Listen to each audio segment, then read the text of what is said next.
We have the details of these stories and more in the next 2 hours. My name is Francis Aban. Grab that chair, sit down, and let's get started.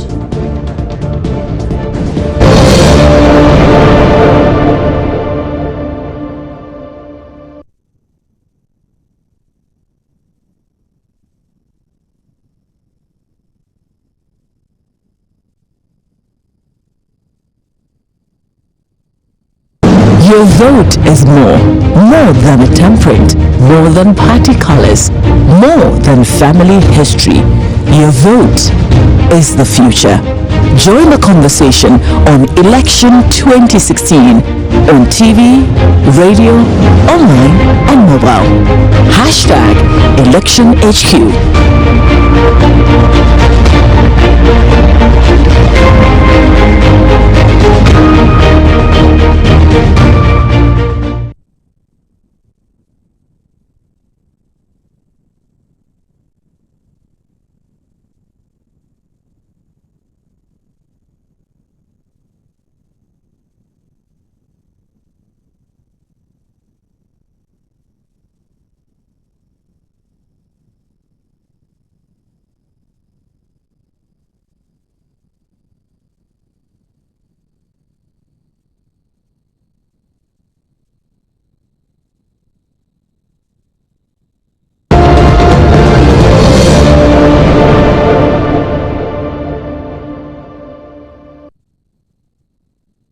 Once again, you're welcome to The Pulse, and as always, your views and comments are welcome here on the program. Look for us on Facebook and Twitter at Joy News on TV. Drop your comments. We'll be glad to share your thoughts with the rest of the world. And we begin today from the court where the lawyer for the former Black Stars defender John Paintel has denied allegations of assault against his client. Kojogo Dawodu told an Accra court today that Mr. Paintel did not assault the Legon District Police Commander and that he will produce the evidence to back his position. Join Mrs. Raymond Akwa spoke to Mr. Dawodu at the court today and joins me now in the studio with details. Raymond, good afternoon to you. Before we get to what Mr. Dawodu called evidence that indeed John Paintel, as was earlier reported, beat up the wife, that is not the case. What transpired today in the courtroom? So the case was supposed to be heard proper today after several putos because there were problems with when the date could be available and the JUSAC strike. So the prosecutor was in court. Lawyers from what they call Mr. Paintel was in court. John Paintel himself was also in court. The only person they were waiting for was a crime officer who would then come and be main witness for the state in this case. When the crime officer arrived, there was a little problem. The prosecutor then realized that he had not brought the docket for the case because to him, he did not get the go-ahead prior to coming to court. He was suspecting the case may be called, but did not bring the docket because he had an arrangement with the crime officer for him to inform him ahead of time when the case would be called. So that particular process was not heeded to completely. So he was confused as to why the crime officer was available at that time. So the judge had to step in and stop the brouhaha over whether the state is ready, the state is unduly delaying the case, and whether the state is not serious about prosecuting this particular case and is merely doing witch hunting. Then there was an agreement. The judge said, "Can you come back tomorrow and start this case?" Said, "Yes, we can do so. We want to put things in place, but we can do so tomorrow." Then lawyers from Mr. Paintel also agreed that tomorrow should be the best time for them to commence the case officially. So it was bound to start, but had a heavy blow because of the problem on the side of the state. Okay, so tomorrow the case will be back in court. We'll see what happens. But for the lawyer for John Paintel, earlier we heard that he had beat up a district police commander. How come we're learning of a different account today? So the claim from the police and the commander in this particular case of the Legon district is that he sought to resolve a problem between John Paintel and his own wife, but in the process John Paintel assaulted him when he invited him to his office. So that assault was a slap, and he said he had enough evidence to suggest that really what he did was to slap him in his own office with others there. But the lawyer for what they call it, John Paintel, says, there was an altercation, exchange of words, but it never rose to the level of a slap or assault. So people should not put out there, and that's denting the image of the gentleman, because already they are calling him a thief, or they are saying that he's stolen a car from his own wife. So he wants an opportunity to clear his name, and he has enough evidence to prove to the court that there was no slap on the grounds. Indeed, if there was any attempt to assault, it was rather he, John Peso, who should be complaining, because the attempt of assault was made on him. Okay, so two stories we have here. The police saying you beat up our commander. Mr. Pence's lawyer says that no, we did not touch him. It was a verbal altercation. For the police, what was their response to this today? This words of Mr. Dowd. They didn't have any response at all. I mean, they were more interested in resolving their internal problems between the crime officer and the prosecutor, so they know when to come back to court. So this issue was merely like, to them, not really, the case has not started, so why should we go into the details of the case? Okay. So, I mean, Mr. Pence's lawyer even asked, give us the charge sheet and we'll show you why what you're saying is not true. And they said that, in fact, the police even said that they will amend the charge sheet. They are going to add more charges to it if they get the opportunity to do so. So tomorrow will be D-Day for this case. Looks like there's a lot to expect for tomorrow, but we're seeing pictures of John Painter today at the court. Tell us what his demeanor was today. He was very quiet. I mean, footballers are known to be exciting people of energy and all of that, but he was very quiet, seated in the corner with his usual hairstyle, black shirt, and the jeans. What we did not see many people follow him. It was only two gentlemen who he came with and left with in the same car together with the lawyer. Did the wife show up? No, there was no evidence, or there was no, what they call it, sight of any woman who claimed to be wife or called in by the police as witness who is the wife. So nobody came in that particular category. All right, thank you. But this is not the only case you followed today in court. This is for the John Painter case in question. But also, there were some developments at the High Court in relation to the suspended NPP chairman, Mr. Paul Afoko. Raymond, you covered that case as well. What happened? The SIA sitting continued today. The consistent sitting is basically because the judge believes that the case is being unduly delayed. So consistently, he has agreed that now he's going to sit every single day. That is the agreement. So today they continue the sitting. Mr. Afoko, up until now, was the one who was being cross-examined. Now his first lawyer, when all of these issues started, the first lawyer he had was Martin Pebu. Martin Pebu represented him before the NPP disciplinary committee. All of the objections that were raised there, he led them. So he came to court to testify because he's no longer a lawyer for Mr. Afoko. Okay. But he came to court today to testify as to what really happened before the disciplinary committee. Because the crux of Mr. Afoko's case is that he was unfairly treated. Indeed, the National Council was supposed to appoint members of the disciplinary committee, which did not happen. One, Gift Eugenia Akusi, the MP for Takwan Soyem, was illegally smuggled onto the disciplinary committee. And that's the words of the legal counsel for Mr. Afoko. Yes, that is the Afoko case proper. Okay. He said that she was illegally smuggled onto the committee, making the committee null and void, improperly constituted. So that was his earlier argument. This is the same crash that he's putting before the court today. Mr. Pebu today was supposed to lead in evidence in that particular direction. In fact, he did. He actually talked about why he believes that the disciplinary committee had constituted itself into judge jury, took on these objections, did not refer to any higher body, when it was the same group he was objecting to, ruled on the objection, dismissed all of them, and even did not write back to the Afoko and team about the objections. What they did really was to put up in the media that we have dismissed Afoko's objections and all of that. So he felt that every single process along the value chain of justice was damaged and improperly skewed to make Mr. Afoko, to remove him from that particular position. Okay. So that was his case. But the response from the lawyer for the NPP, Godfrey Odame, was for him to prove to the court, and this question has never come up until today. The simple case was that, show us which part of the NPP constitution states clearly that it is only the National Council that can appoint a member of the disciplinary committee. Okay, all right, thank you, Raymond Dakwa. And as you mentioned, for the Afoko case, it's a series of court cases that we will see in the coming days. And so this is just one of many that we've covered today. We'll bring you more on that particular development as and when Mr. Paul Awentemi Afoko returns to the court and this matter continues to travel. Well, heavy rains have washed heaps of mud onto the main Accra Kaswa Highway, blocking sections of the road. The situation has caused heavy traffic on the toll booth end of the highway, as sections of the road have become rendered sections are almost immotorable. Angry residents and motorists who are caught in traffic for a long period say the problem has persisted for years, and they have been accusing governments of turning a blind eye to the issue. Here are some motorists who spoke to Joy News. Every time to the reform. It has been about 4 years ago. You know, they come here, the Gasaf Municipal Assembly, they come and clear, but every day when it rains, the sun will come again.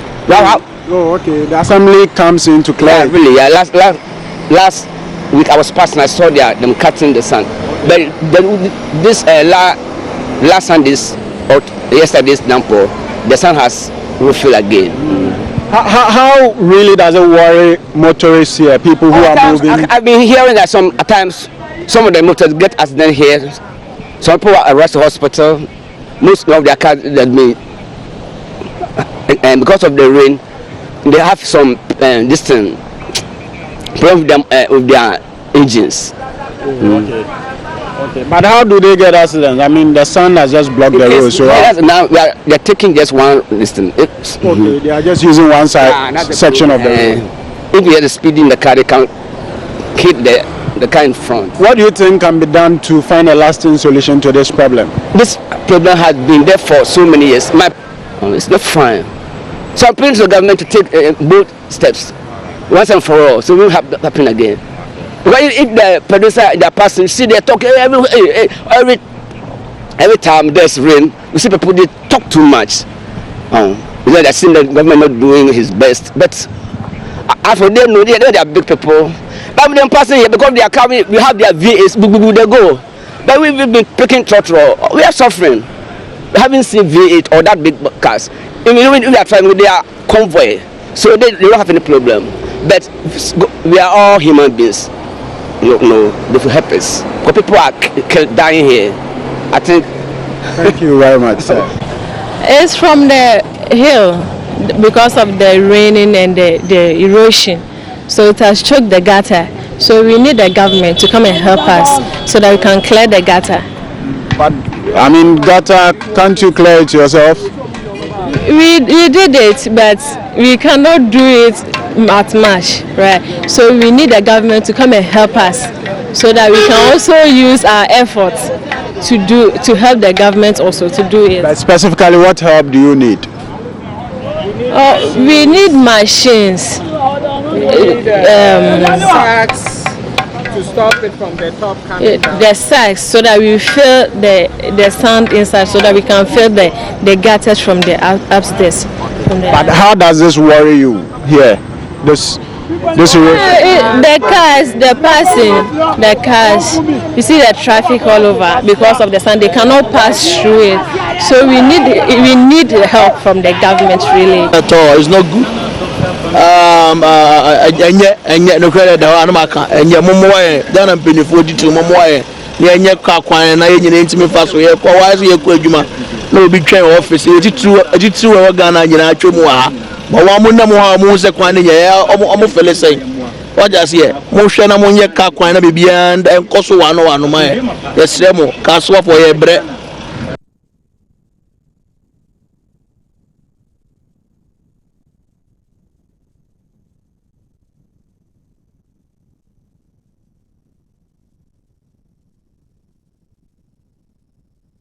So those are some motorists and pedestrians speaking to Joy News' Felix Akoyam. He spends the morning there at that section of the Accra-Kaswa Highway. He joins me now in the studio. He's returned, thankfully, in one piece, devoid of any mud on his shirt. He joins me now in the studio. Good afternoon to you, Felix. Good afternoon. I've seen this happen too many times on that section of the road, but you've been there today. We've seen the visuals, but tell us how bad it was. I mean, to put it in plain terms, I think it's nasty, you know, and you could sense the anger of motorists there. One woman, I mean, we didn't play her sound, but she virtually stuck her head out of the car, and I spoke to her. She was completely angry that this thing is an age-old problem. Every year when it rains, you know, the sand from the hill descends downwards and it blocks, you know, the road, causing a gridlock. I mean, we stood there for more than an hour, and at a point in time the whole road was blocked completely because the sand had taken over completely. Okay, for those who may not know the topography of this area, is it that the hill in question is so weak and it's a mudslide? What is this? The hill, I don't think is weak, but I mean, I spoke to a few people there who've lived there for quite some time, and what they say is the fact is that the land there, people in the past, trying to do business, sand winning and all that, so it's weakening the land itself, and so the least rains that falls, you see this happening. We see this happening, and for many of them, it's not as if they've not done anything about it. You heard me ask the girl that, gutter, you should be able to, clear the gutter for the water to flow, but she says they can't because it's enormous.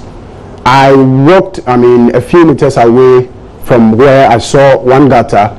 You move ahead and the whole place is completely covered. There is no trace of a gutter there, but the gutter has been completely overshadowed by the sand, Yeah, so that's it. It's very serious, Francis. Okay, now let's hear from some more of the motorists and try and understand the kind of discomfort that they have going on with this. Okay, we'll bring you that shortly, but Felix, just close by to this site is the toll booth. Yeah. Isn't it? Yeah. Now, this is a major highway. You would imagine that for its maintenance, they would have some idea of why we're having this challenge and what they're doing to fix it. Any word you got from them? Interesting enough, the people around say that the assembly is aware of this problem. Usually they come in with caterpillar and other heavy duty equipment to clear the road anytime it rains. But it's just a temporary measure. It is not, a feasible solution to the problem itself. For them, bigger drains needs to be constructed in this area to, put an end to this problem, because once you clear the sand, it will definitely come back again and block the road. And one interesting thing is that some of the people there to feel that using this road at this time of the year, it becomes an issue of the survival of the fittest, because if your car is not that big enough, there's a portion where it's just a pool of water, and if your car is a smaller car, you will definitely be bullied by the bigger car. Did you see some who had to park and decide not to move the car at all, considering the kind of effect it will have on their vehicle if they had to try? Not completely parking, but at the point in time, all the cars, were not using that stretch. They had to, they were all compelled to use,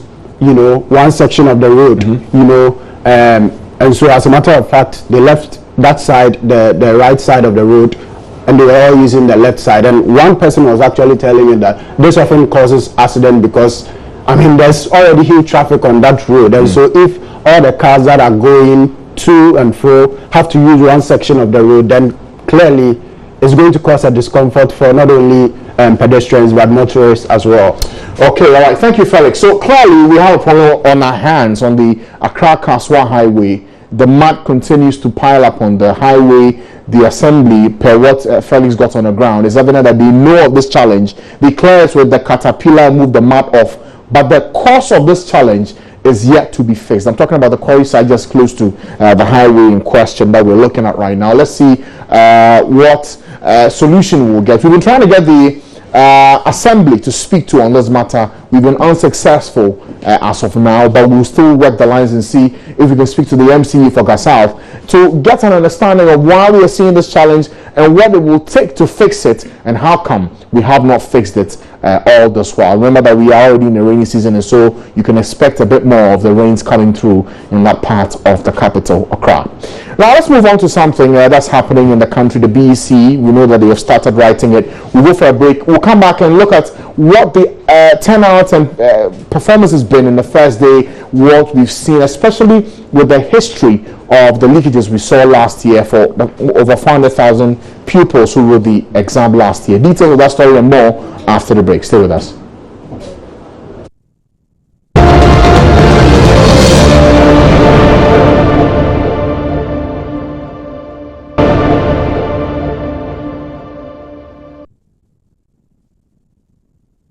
You're welcome back to the Pulse, and we can continue with some education-related issues because more than 400,000 students across the country have today begun writing the Basic Education Certificate Examination (BECE). English language papers 1 and 2, as well as religious and moral education, were written today. Prior to today's exams, WAEC, or the West African Examination Council, said it had instituted some stringent measures such as flying question papers to examination centers to avert leakage of questions this year following widespread leakages in the previous years. But reports coming in from some centers indicate a delay in the arrival of the English paper. Journey's visit to some centers also revealed that there were delays in the start of the papers. A visit to the St. John's Grammar School Center, for instance, the exams had to be delayed for as long as 20 minutes due to the late arrival of the exam questions. Joining me now in the studio is Joseph Akable. He went to the centers today in Accra. He joins me now for some updates on what he saw in terms of the stringent measures that they had put in place. Good afternoon to you, Joseph. Good afternoon. So yes, we know they started writing the exam, but what did you observe? Well, first and foremost, let's deal with the changes that WAEC came in. And the first one has to do with the fact that these days papers move 45 minutes from the main centers before they move to the various centers. So that is it with regards to that. And then again, students are supposed to enter the exams hall 30 minutes before time. So first and foremost, the issue of them moving in 45 minutes, papers moving from the centers 45 minutes before time had a bit of a problem for the particular center that we visited. That has to do with the St. John's Grammar Center. The challenge with that particular center is the fact that the entire municipal assembly, they have a single vehicle moving the papers from the various main centers to that particular center. So what happened was that because it is a single vehicle moving, it delayed the paper for 20 minutes. It delayed the paper for 20 minutes. So we can listen to Mr. Ablade Golden. He is the Deputy PRO for Greater Accra Ghana Education Service, who was complaining about the delay. Okay, we'll have that visual shortly and also get to understand how widespread this issue of the delay was across the country. We can now hear from the Deputy PRO for the Ghana Education Service, Peter Ablade Golden. Yes, the region has a team, so I'm part of the monitoring team for Ghana West Municipality, and St. John's Grammar is one of the centers we are assigned to. We've been here. We are St. John's Grammar houses 3 centers, Center A, B, and C. Now we are having 10 absenteeism here that are not present to write. The place is supposed to have a total of 1,170 students, and we are having 46 schools that should be writing at the center here. So far it's good. Just at the beginning, we had the papers late, about 20 minutes late. Our understanding was that the municipality is having one vehicle conveying the papers around, and that has delayed the process. But I think they were able to start the paper, and it's ongoing very well. Okay, so that's for the exam proper and what measures they are put in place. But Joseph, let's stay on the security measures that were put in place. I recall last year there was a major issue with leakage of papers. Did we see same this year? Well, as it stands now, we've not had any reported incident, but in terms of the security measures that has been put in place, what I observed is the fact that when papers are coming in, you have some officers from the Ghana Police Service in there. We also have some unclothed officials. They are not in uniform. So the indication, you understand, that may be the BNI officials that we were told about. And when I spoke to Mr. Gordon, he mentioned that he believed that was the BNI officials in there, but he couldn't get that confirmation. So aside that particular intervention, the other one has to do with the timing. That is, the students going 30 minutes before time, the paper comes in, it leaves the major center 45 minutes before time. So those are the measures that we can confirm have been put in place so far. So to understand, that means that at the time that the papers will arrive, the students will have been seated and waiting for it for at least 30 minutes before the paper starts. In spite of that, let's talk about invigilation.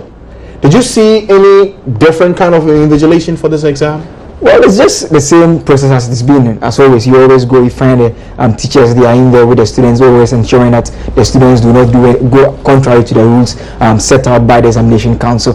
There was nothing worthy of mention in terms of any difference that has come in. The invigilation process is still the same. Okay, all right. Thank you, Joseph Akable, for that update. He visited some centers in Accra. Well, he was not the only one we sent out today. Faustina Safo also visited the Accra High School and the Achimwata Preparatory School Centers in Accra, where she spoke with some of the candidates. My name is Mafo Prince Robertson from Apenkwa Presby GHS. I'm 18 years of age. The paper started at 9 o'clock exactly, and the supervision was not all that strict, so we were able to write it, and we were not under pressure also. And the paper, it was not all that difficult. Some of what our teacher taught us came, some didn't come, but we were able to use our mind to write something. As for this first paper, I'm expecting my one. Yeah. So I'll be able to get one in this English language. Yeah. My name is Juliet Ohinowa. I'm 15 years of age. I'm from Apenkwa Presby JHS. For me, the exams, it went well for me. I was able to write what I was expecting. So me, I know I will get my first choice and my one. There was no pressure on us, so I was able to write it. My first choice is Ebri Girls, and my second choice is Adonting. My name is Emmanuel Patrick Achu. I school at Achimota Project School. Here's my center, and here's where I school. So far, the exam is okay. Everything we have been taught. So just like normal mock you have been writing in the school, it's normal. Just that the questions are different, but it's arranged the same way we have been taught, and everything is okay. We thought they're going to be harsh on us, but everything's okay. They did their best. That is good. They did everything all right, and that's what we like. So far, we all need the best. So 1, 2, it's not bad. My name is Elsie Duho. I'm 14 years old. I come from Mount Horeb Preparatory School. I think the exams was fine. The invigilator wasn't that strict on us, so she didn't give us that much pressure. And the questions that came, before already taught us, so it was easy for us. My name is Kevin Subontin. I'm 14 years of age and I'm from Isiama Memorial School. At first, when we entered the center, it seemed like there were butterflies in my stomach. I didn't know the type of questions that were coming. So the moment I saw the questions, I felt relieved because everything I saw was what my teacher taught me in the class. So with God on my side, everything was possible for me. Right then, so those are some of the students. Clearly for day one, they are confident that they can go through this exam. They have prepared enough for it. But let's talk broadly about the issues to do with the basic education certificate examination, the problems we had in the past and what we are doing different this time now. We can speak to the Principal Public Affairs Officer for WAEC, Agnes Teikujo. Good afternoon to you, madam. Good afternoon. Thanks for joining us here on the program. I know it's early days, it's only day one, but what has been your assessment of how the process has been so far across the country?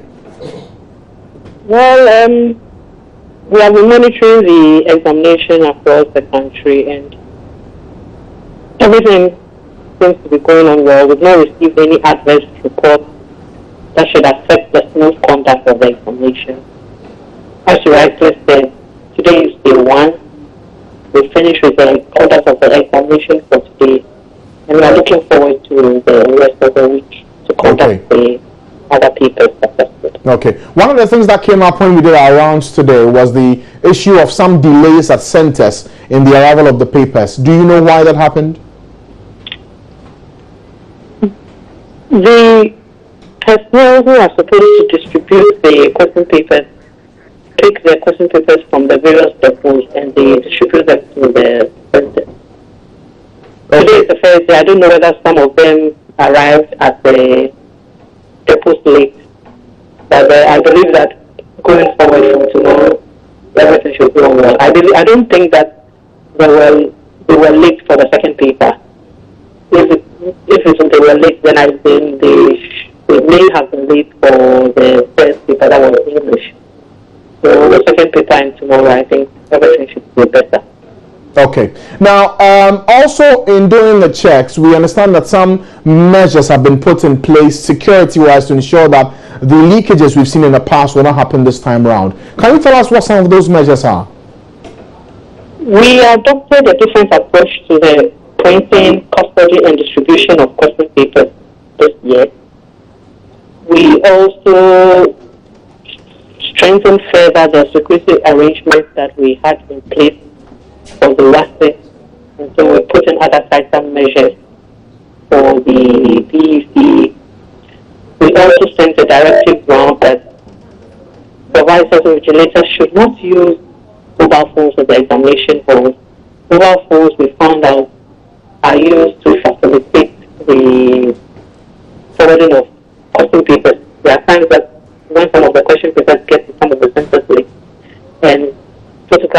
15 of them, they go out, and then candidates who come in late have access to some of these questions.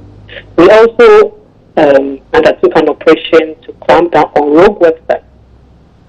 Some of these websites are used to transmit the questions or fake questions are put on them on these websites, and then they give us all kinds of issues. So those are some of the things that we do. We also put in some other measures internally, and I believe those myself. Okay. In spite of all these measures, I need to ask, would you be surprised if the papers some way somehow leak this year again? Will be. Sorry, I didn't hear you. I said we will be. Okay. All right. We know it's early days. For the remote areas, I'm just wondering, is the protocol that you send the papers 24 hours before the paper is written, or it will be simultaneously across the country? We don't send question papers 24 hours.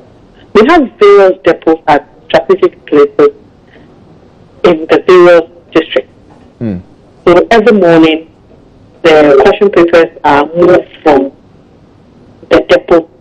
We have a central depot. They are moved from the central depot to the distribution center. So we move them daily.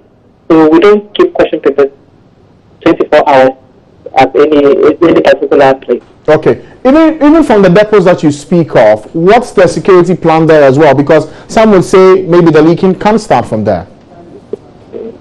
I don't want to disclose our security plans to members of the public. But there's every assurance that we will not see anything like that this year. Yes, and last year we didn't have any leakage being traced to any examination depot. Okay, all right. Thank you for your time. It's early days, and so we will see how things play out this week when the BC is written. But thank you for your time, Agnes Teikujo. She is the Principal Public Relations Officer for the West African Examination Council, giving us an update on what their initial assessment is for day one of the BC that started today. Over 400,000 pupils sitting to write the exam. We can only wish them well and hope that everything goes smoothly in this week when they write their first external examination.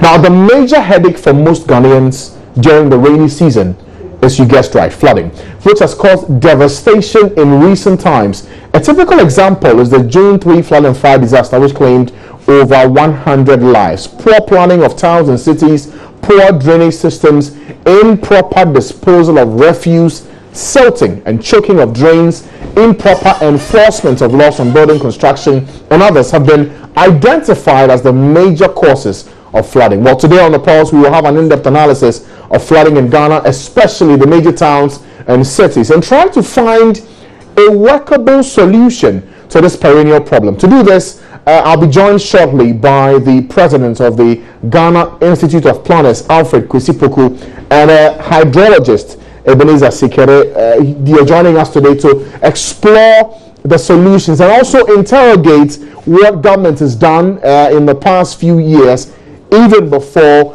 the flooding started some 2 weeks ago. I remember already we've seen people die in the central region. Today we're learning of 5 dying in the central region. Let's first hear from President John Mahama. He spoke last week telling us the measures that have been put in place to ensure that this year's flooding is not as bad as what we saw in 2015. We'll have that for you shortly, but let me get an update on that sorry situation in the central region. We are learning of 5 people dying in the flooding. We can speak to Richard Gonyako, our central area correspondent. We know that NADMO has begun their rescue mission in trying to find some more bodies that have been trapped as a result of the flooding. Richard, good afternoon to you. Good afternoon, sir. Right, so we know those who are dead, 5 at the last time of reporting. Do you have an update on the casualties?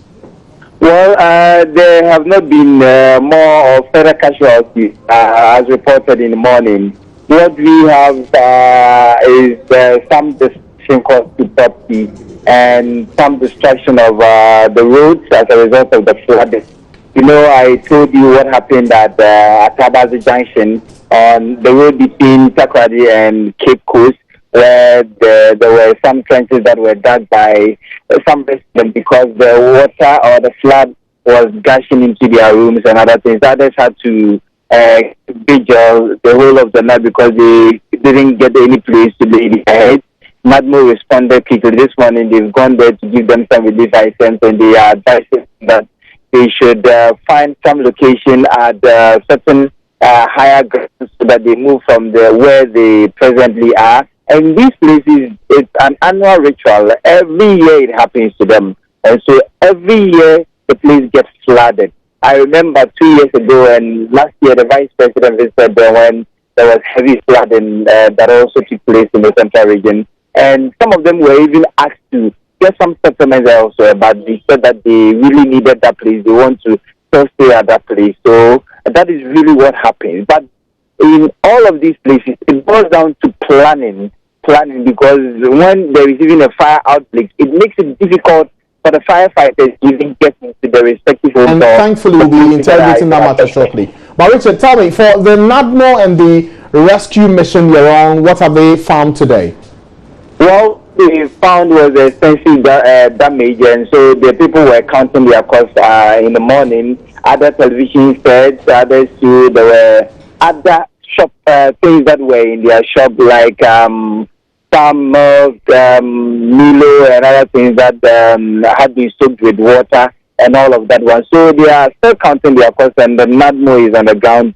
They are looking at what is happening, and then they will respond appropriately. They tell me that you have enough relief items to cater for the situation that has arisen. Okay, thank you, Richard, for your time and for that quick update from the central region. We know there's been some serious flooding in that area, and as he's explained, it's something that happens almost every single year. The question is, why are we having perennial flooding and it seems like no cohesive plan to deal with it once and for all? We will interrogate this matter shortly. I'm joined in the studio this afternoon by the president of the Ghana Institute of Planners, Alfred Kwesi Poku. He is to my immediate left, and a hydrologist, Ebenezer Osekre.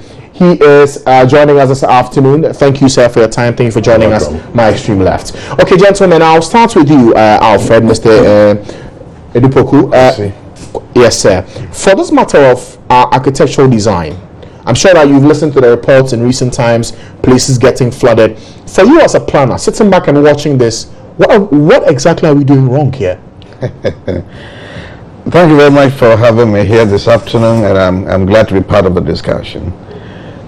We are doing a number of things which, in our parlance, the planning department, we are saying that Accra, for example, has been planned very well. It has not been built very well. Because what we see on paper, there's so much technical personnel, technical efficiency, that if we're talking about Accra here, there's not nowhere that we haven't laid down a good plan. But we haven't done that.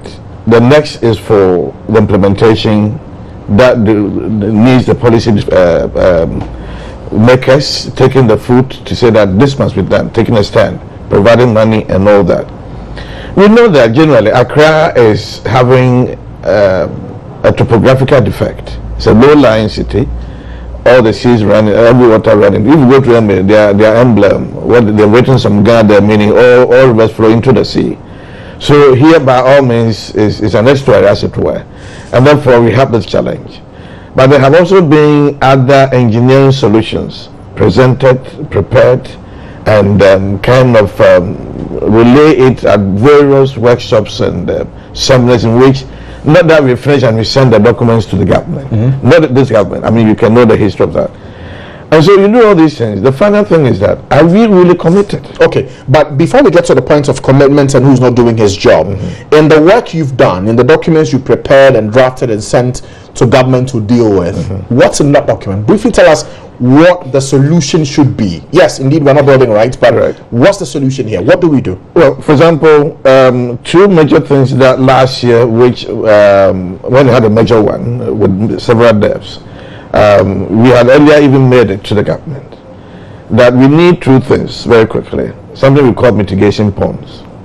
The mitigation pond is creating, a pond in the course of the waterway where the flood is supposed to be higher and so on, so that it will block the flow of the river, the flood, and then hold it for a minute or two before it overflows into the next site.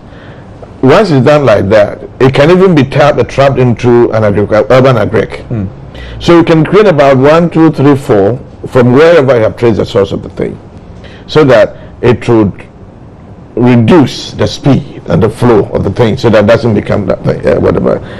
Again, we have also been recommending retention basins. Retention basins are like what we have in Tema on the seashore, seaway. I mean, there's a kind of a space you don't build anything, left to be on its own, so that water can stay there for some time before it flows into where it wants to go.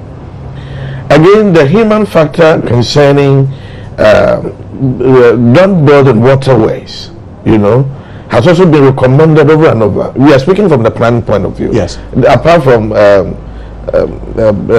drains and things that engineers and we'll get to that with the hydrologist. 4 or 5 years back, we were asked, we meaning Town Country Planning, was asked by the AMA, go run and count all the houses, or identify and count them that are on waterways. How many did you find? 900 of them.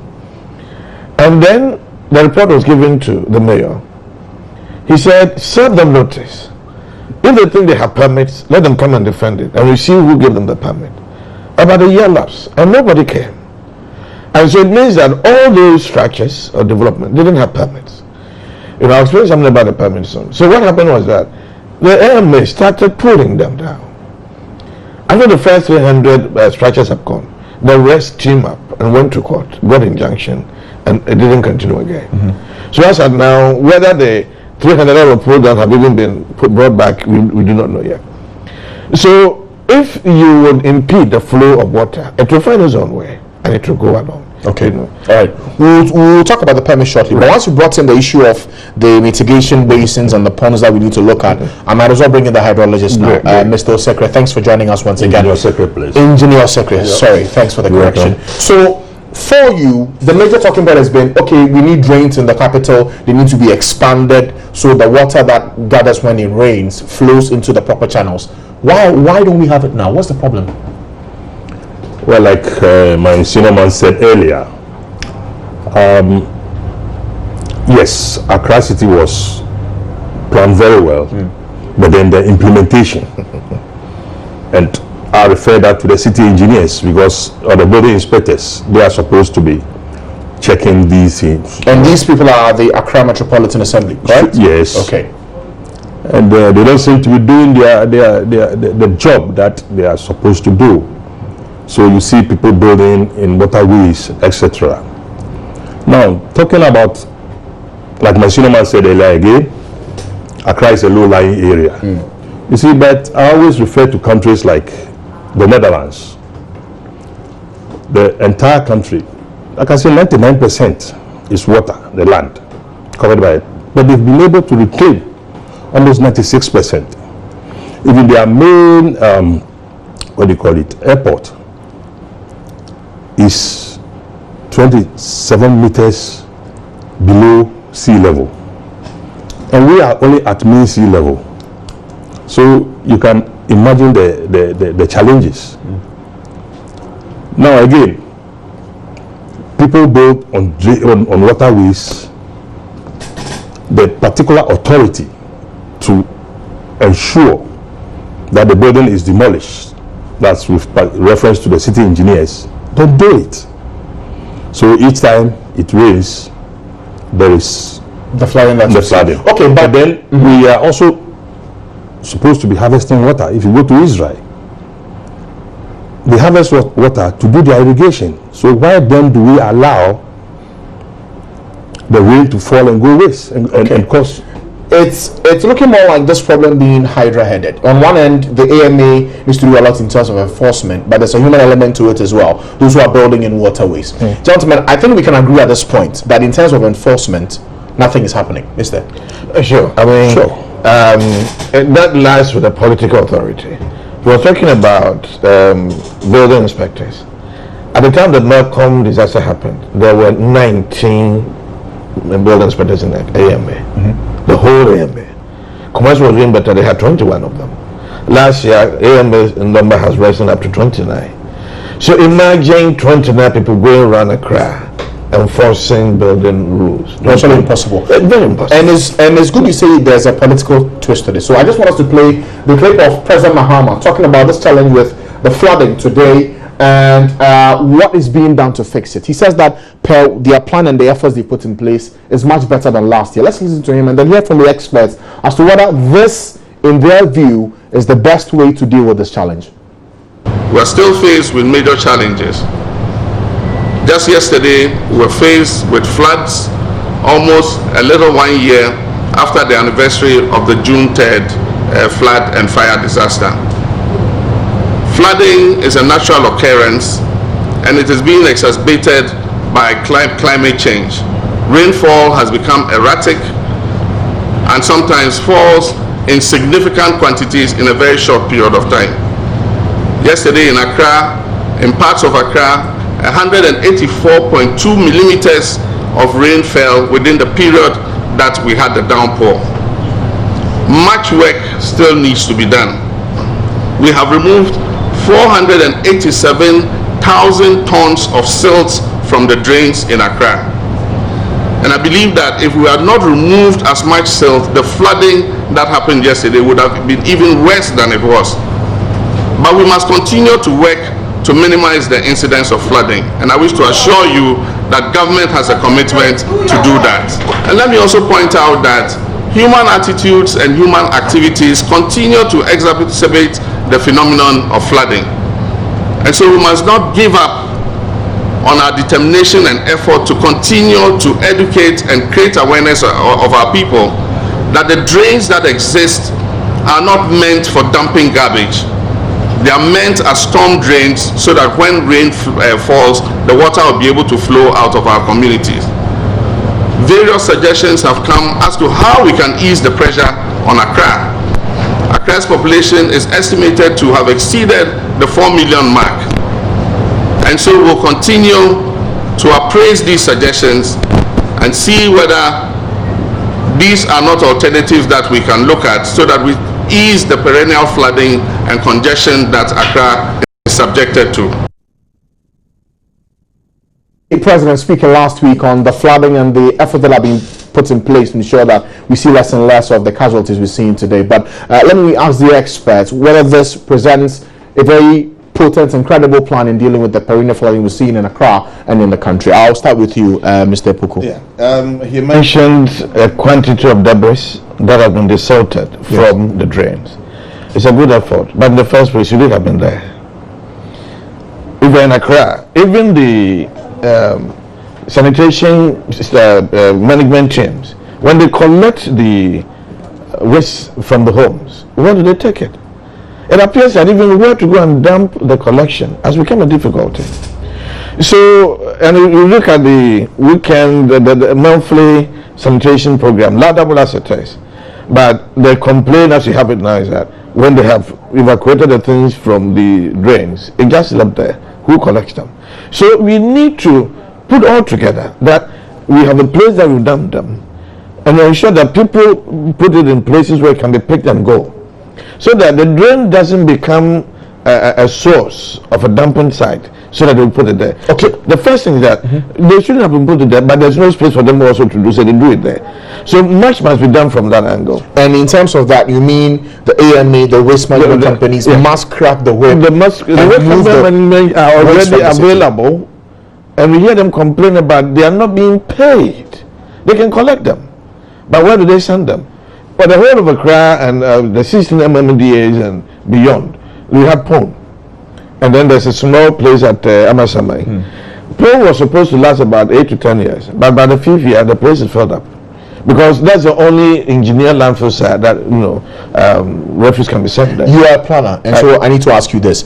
Are we fixing or dealing with this challenge on a need-to-know basis? It happens today, we look at it, we say, okay, let's put this there, and that's it. Or we have stopped doing the long-term planning for this challenge. The plan is there, and I said that even far back as about 59 and all the 70s, if you go through the records, that there's sufficient information and data and preparation that a lot of things must be done.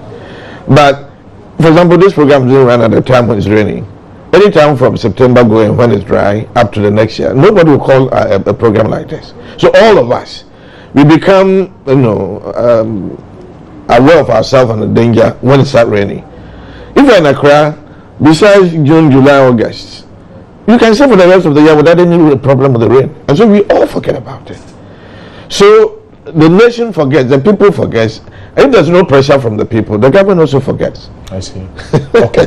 Mr. Secretary, for you, Engineer Secretary, for the challenge that we've looked at, something needs to be done for enforcement. Sure. I remember some years ago, you did not put garbage in the gutter. The enforcement was strict. What have we lost in that vein? What is wrong with us? What have we done wrong? Yeah, I think now that we have the assemblies in place, they should be seen to be doing that. They have to implement, like for instance, in every assembly we have building inspectors. But it appears we talking earlier about AMA, but with the decentralization system, we have places like Lekma, Lad, Dadikpong, and other places that they are supposed to implement those laws. For instance, the monthly cleanup campaign. You see people selling. You see people going about their normal business, which shouldn't be the case. Is this lack of political will or what to enforce these laws? Yeah, to a certain degree. I think we need political orientation for the people up there, and those of us also down. And for those up there who exactly government in power, the chief executive assemblies. Yes, the assemblies. Talking about the building inspectors, the whole of AMA has only 29. How many do you have? Koforidua had one 3 years ago, only one, the whole region. Sort of. But you used to have these town councillors. We call them in local parlance Sama people. As of now, we have about 2 or 3 batches of them who have finished school but have not been employed. Apart from the fact that there's a freeze on employment in certain sectors of the economy, there's a difficulty there. That school, we call it School of Hygiene, academically. It is run by the Ministry of Health. The syllabus, whatever, the curricula and the teachers and all. And when they have finished and graduated them, they bring them to the Ministry of Local Government to employ them. And so it appears that even the content of their training does not suit the Ministry of Local Government. And therefore, we realize that if you have been training them with a certain curricula in mind, and they come to the ministry, they probably don't fit there.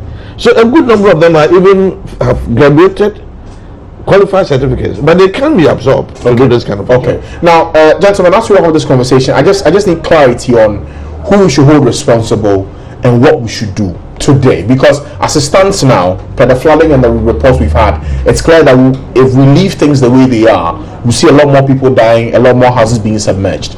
So I'll start with you, Engineer Secretary. Who do we hold responsible? Who do we power pressure on? And what do we do to them?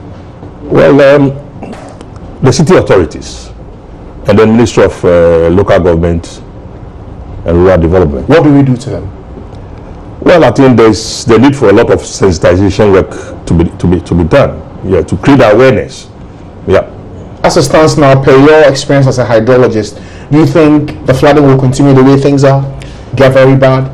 Yeah, sure. It will continue if we don't put the necessary measures or structures in place. Okay, same question to you, Mr. Ripoku. Who do we hold responsible, first of all? We should hold the population of Ghana responsible. We are not angry enough.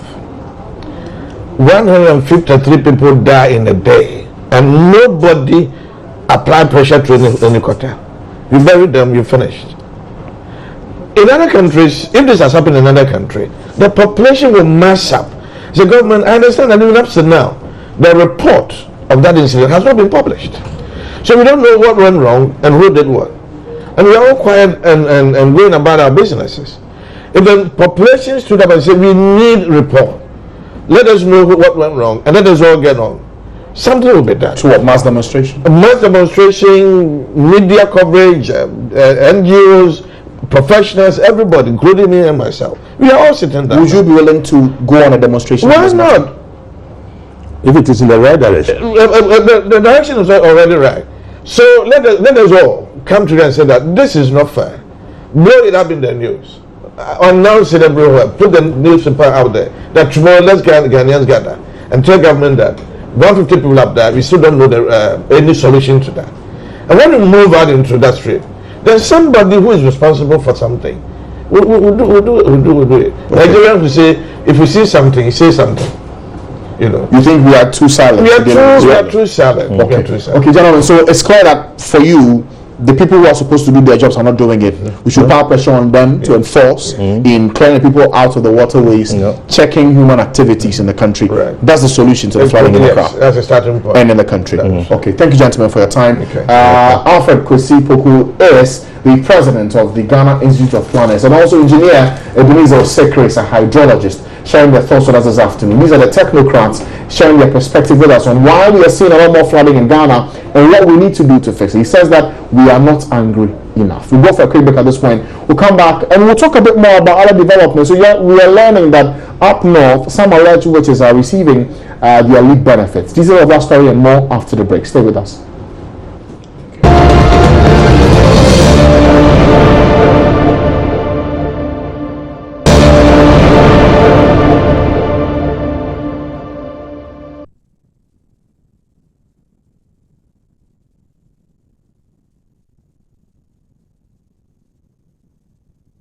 Welcome back to the Pulse. Let's now talk about another issue here, because the gradual drying up of the Volta River is not only affecting power production, the livelihoods of many communities along the river are also threatened. For our latest Holland documentary, Volta Struggles, Joseph Obuku traveled to some communities in the Volta region where most young men have abandoned the village and are seeking greener pastures elsewhere because the tributaries of the Volta River have dried up. Here are some of the excerpts. When the weeds started growing in the river in the 70s, Lawson tells me they made efforts to clear them, but they became overwhelmed, and this is the result. They want government to step in with heavy machinery. We are just praying to God to help us one day, especially to bring to let it be clear to the government to clear off the grasses from the lake for us. The situation is same in many other communities through which the Volta River used to run. I pay a visit to Mafia Klamado, another former fishing community. As 70-year-old traditional leader Gershon Kofi Gisenu explains, the river which used to pass through this community was not only a source of fishing, but also occasionally flooded the lands around the community to help crops develop. Since the Akosombo Dam was constructed, 1963, by that time I was in middle school Form 2. They dammed the river. That was the last flood we have seen. From that time up to now, there was no flood. So the weeds started growing. Then it has become a complete land now. Though the water is under the grass, the grass is so thick that you can walk on it now. This bridge used to sit over the river, and the entire area you see used to be portions of the water body that no longer exists. More than 10 communities in the area have been affected by the situation. Gershon says the problem is a major contributory factor to deepening poverty in most communities along the Volta River. Though we have benefited from the dam some way, in fact we are suffering. The people in the lower Volta are actually suffering because we have lost all our natural resources, which is fish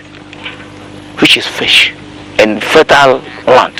So the poverty level has become so high in our town, this part of town, very, very high. That is why you cannot stay at home. The few who manage to stay here are in complete poverty. The majority of the population in Mafia Klamado now consists of mainly children and the elderly. The young people have abandoned the area to go look for alternative sources of livelihood. As Assembly member for the area, Godfred Oscar, is worried about the problem. One thing that we always forget is the mass exodus of our youth from these communities to the urban centers and other busy areas, because there is nothing they can do after their basic education. They usually go to look for greener pastures. So that is one of. So if you come through the communities, you see that it's made up of grown-ups or old ladies and old men living with their their granddaughters, and the youth mostly they are away.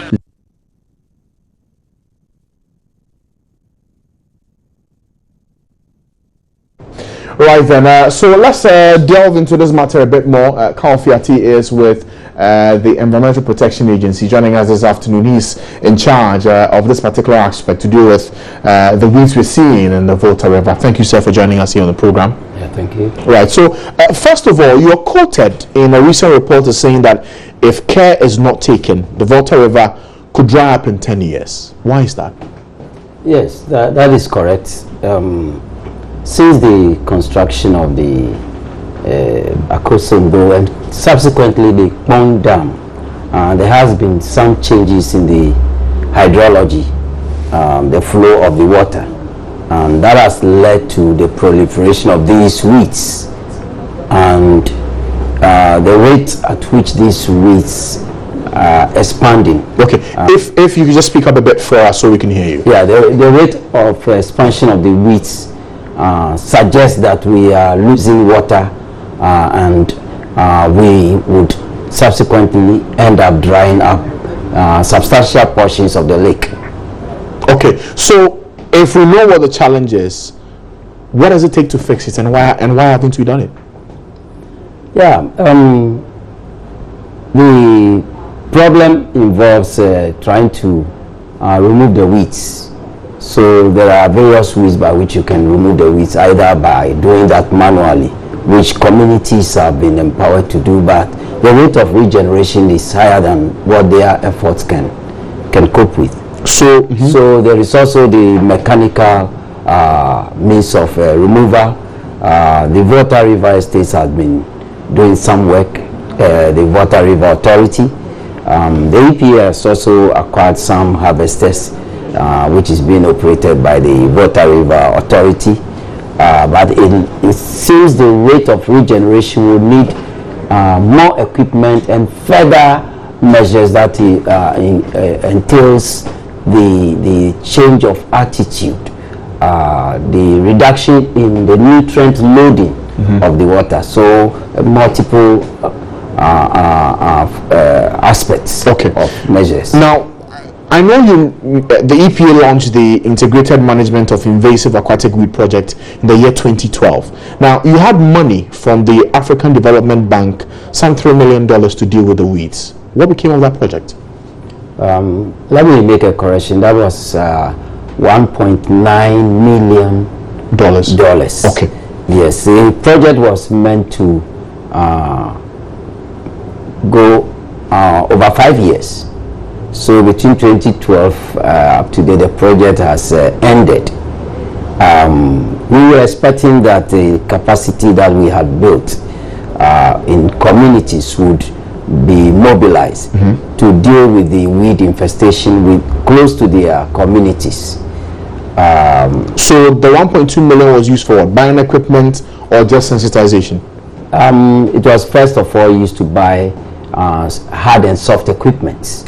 Some community had boats, outboard motors, and manual equipment for clearing of the weeds, together with some equipment to assist them to compost the weeds into manure for agriculture. Did that happen? Did they do it?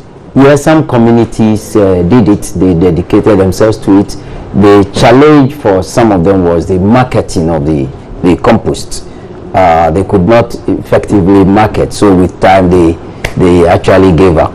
Okay, so once this program, there was some level of success, but there were challenges as well. What then do we do differently? Because it's one thing saying there's a challenge, we need to do more, we need to commit resources, but how do we commit the resources such that we don't come back 5 years time and say, yes, we did some work, capacity building, buying equipment, but we still have this challenge? Because people are dying, mind you. Yeah, the EPA, in some discussions with the European Union, under the we call it banana accompanying measures, proposed to assist with some equipment. Unfortunately, the two attempts at putting the project on tender did not get a favorable results. Why? We wanted to procure some additional harvesters and also equipment that could be used to compost. Unfortunately, we did not receive the right response, and so with time that facility died down. Okay. So we're looking at other means to look for money to be able to. Is it that the EPA is not well resourced to handle this kind of challenge?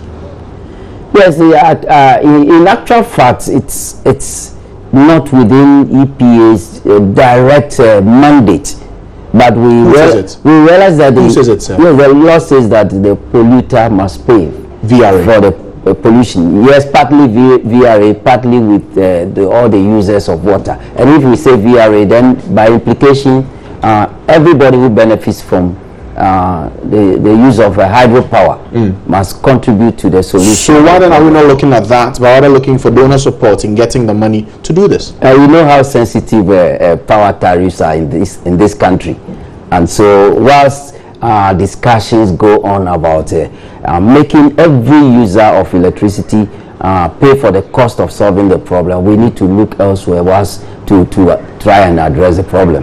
Okay, so in wrapping up, sir, what does the EPA need? How much do you need, and how do you want this project done to ensure that the casualties we're seeing up north in the Volta Lake is reduced? Because we are seeing too many people die as a result of tree stumps in the Volta Lake.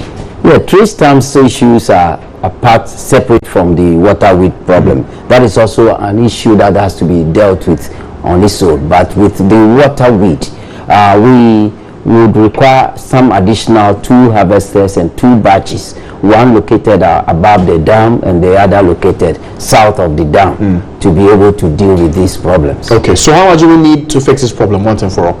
Yes, the country needs about $4 million to be able to bring this problem to sub-economic levels. To fix it totally, how much do you need? You see, when you allow water weeds to grow up to a certain point, you can only manage it. You can never fix it totally, because as you remove it, keeps on regenerating. We have slept over this problem, and so who slept on Ghana slept over this problem. Who specifically slept on this problem? Because when you say Ghana, it's general. Yes. Who specifically slept on this? Ghana slept on the problem. Who, sir? Someone should be in charge of handling this. Who, sir? Yes. The EPA? Well, this problem started before the agency was formed. Remember the dam was created in 1960, was it 65? And so what, VRA?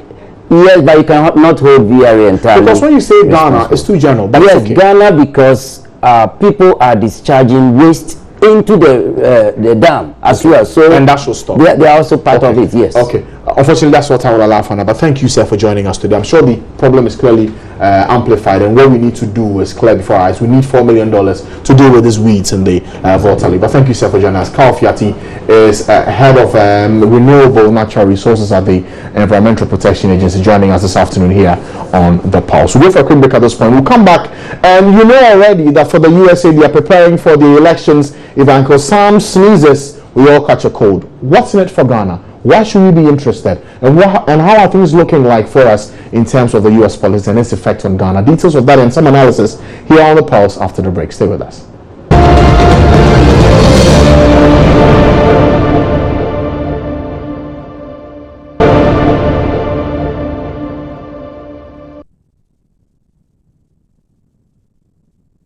Welcome back, and as always, so views and comments are welcome on this program. Look for us on Facebook and Twitter at Joy News on TV. Drop your comments with the hashtag The Pulse. We'll be glad to share your thoughts with the rest of the world. Now, the international media has watched keenly as Hillary Clinton and Donald Trump from the Democratic and Republican parties campaigned vigorously to earn their nominations. Both candidates made a series of promises, especially on issues of foreign policy, with Mrs. Clinton promising to build on her experience as Secretary of State to maintain a cutting-edge military, strengthen American alliances, defeat ISIS, and enforce the Iran nuclear agreement, among others. Meanwhile, Mr. Trump's foreign policy has left political analysts skeptical as he declared that more countries should be allowed access to nuclear weapons, and the promise that he will authorize the building of a wall on the Mexico border to curb illegal immigration. And Mexico will foot the bill, mind you. That's for Donald Trump. But which foreign policy best suits the African continent as a whole, and Ghana in particular. Joining us in the studio is the lecturer at the Department of Communication at Legon and a political enthusiast, I must say, Dr. H.S. Kanko, a keen watcher of US politics. Thank you so for joining us here on the program. Just to set the tone for this conversation, I just want you to watch some of the key words of Hillary Clinton and Donald Trump in the run-up to this elections for the United States. US elections, Hillary Clinton you saw earlier, and Donald Trump just before you saw my face just a few seconds ago. Now let's speak to Dr. H.S. Kanku for more on this. Once again, you're welcome to the program. For these elections, someone will sit in his own and say, why should us in Ghana worry about American politics? Why should we worry about it? Actually, there is a lot of reasons why we should be worried. In the preamble to your program, you made a very important point that when the U.S. coughs, the rest of the world catches a cold. I believe that is a euphemism that exemplifies the role of the U.S. in the global system. After the end of the Cold War, we now have only one unilateral power in the world, which is the United States. And we know the stake that the U.S. plays even within the international system. You take the United Nations, for instance, and we know that the United States is a very big funder of the UN.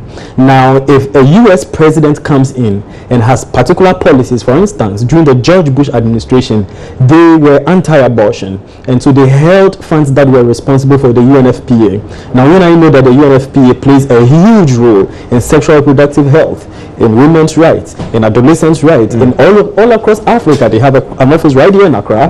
You know, if they don't have funds to do their work, then it means that it's affected. Yes, but again, exactly. even for that quarters, the flip side to it is that even in that era, you had a lot more support also going in other sectors for Ghana from America in Bush's era, isn't it?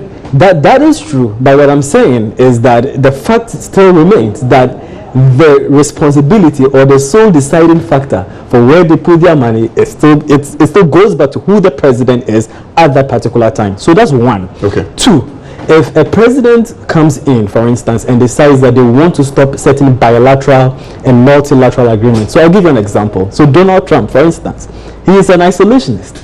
He's a nativist. He's a protectionist. He's probably going to come and he's the kind of guy who will do away with AGOA, the African Growth and Opportunity Act. Now that's going to have a huge effect for a lot of our farmers, our cashew farmers who export to the United States, for instance. And then when it comes to global foreign affairs, right? So let's take this year, the decision that was made by President Mahama to get more detainees. Now that was purely a decision by the US president.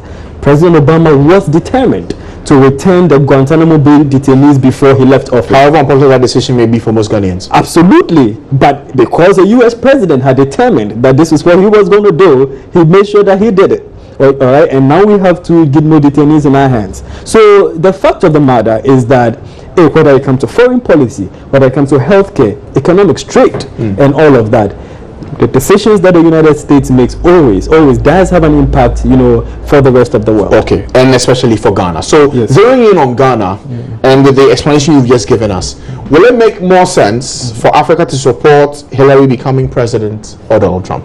Put you on the spot now, sir. Right, no, that's okay. I mean, if you look at the cold facts, all right? So let's take a step back and then look at the cold facts. Let's look at the two candidates.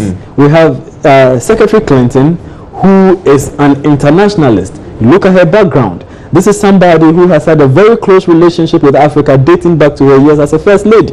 You know, I remember when the Clintons came to Africa in way back, I believe that was probably 97. I was in high school in Pesek. You know, I was one of the guys selected to go stand on the street and wave flags. Oh. You know, so she has a history dating back to that. The Clintons have a good relationship with Africa. They have a good relationship with Ghana. And so you would imagine that this would be a president who would be more in tune to or more sympathetic to Africa. She believes in international trade. She was a huge supporter of the Trans-Pacific Trade Agreement, you know, that President Obama signed. On the flip side, you have Donald Trump. You know, this guy is a protectionist. He's an isolationist. He does not believe in international trade whatsoever.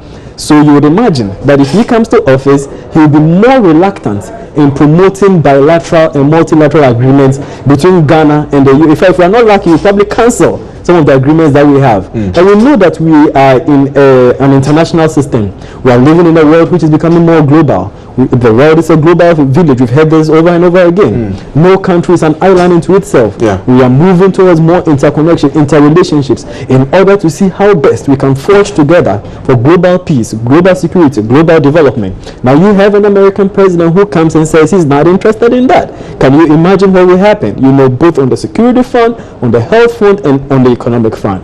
You know, so these are just examples. Now you have Donald Trump again saying that Africans are lazy, and that all they know is they can do is to have sex, you know, and that the leaders are corrupt. Is it also because we too often walk to America with cap in hand asking for arms and aid? Well, so you look at another candidate like Secretary Clinton. She says the relationship between Africa and the U.S. should be one of a partnership, not one of dependency. So again, we have a candidate who is more interested in interacting with Africa on an equal playing field. Okay, Doc. We have another one who is more interested in perpetuating a more unilateral and hegemonic, you know, relationship with Africa. Quite some interesting words to use here. But to wrap up the conversation, sir, you still haven't answered my question. Who will be the best president for Africa? I mean, the best American president to serve America's interest, to serve Africa's interest. Okay, so see, from the analysis, Hillary or Donald Trump. From the analysis that I just gave, I think that it should be easy for people to deduce that Hillary Clinton will probably be more sympathetic towards Africa. But the best thing that Africa can do for itself will not come from the United States. It will come from Africa itself. You know, got to give that caveat. Okay. All right. So as we keep our eyes still on the developments in America, we will be doing more of these analysis and discussions on the key issues that will come up in the elections for America and what they will have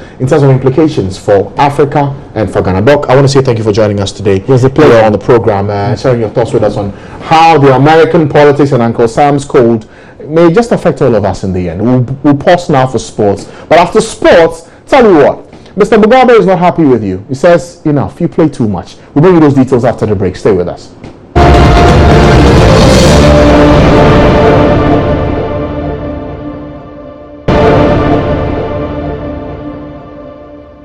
Well, after sports, we can talk about Mr. Mugabe now, shall we? You've just about trolled him enough. Today, the country of Zimbabwe says, enough of your quotes and attribution to the 90-year-old tough-talking and opinion-splitting President Robert Mugabe. The South African country is unhappy. Southern African country is unhappy. Their head of state has become a butt of jokes and quotes that they believe their head of state is incapable of uttering.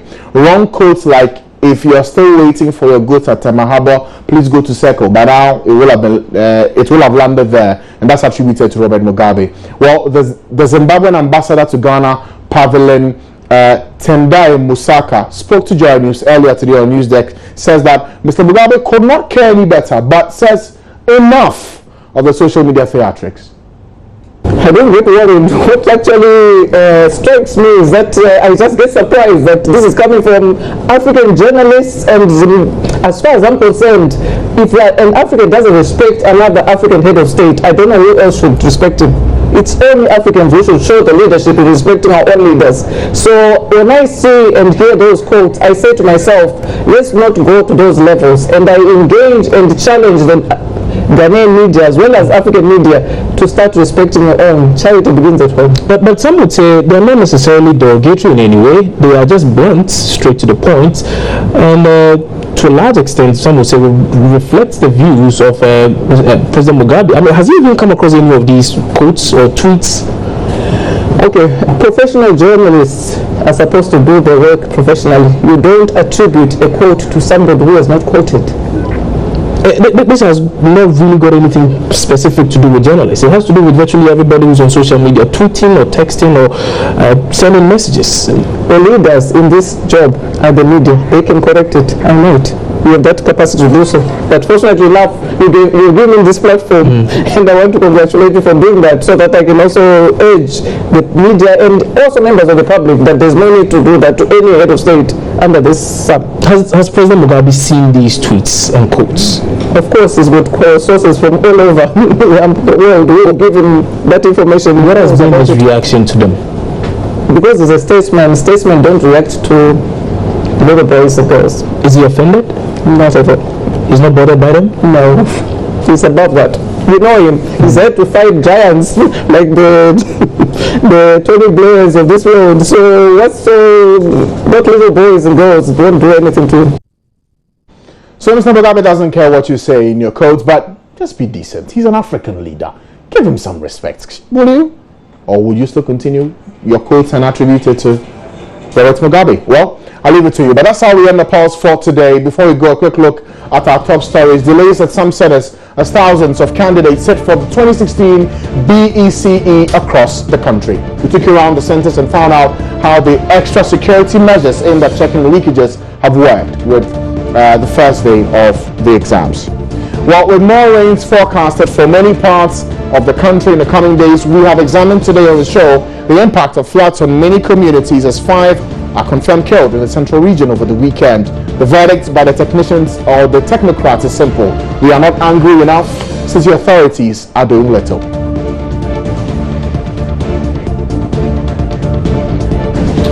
Right, so for more news, log on to this website, nigeriaonline.com. That's where you find all the trending news and breaking stories.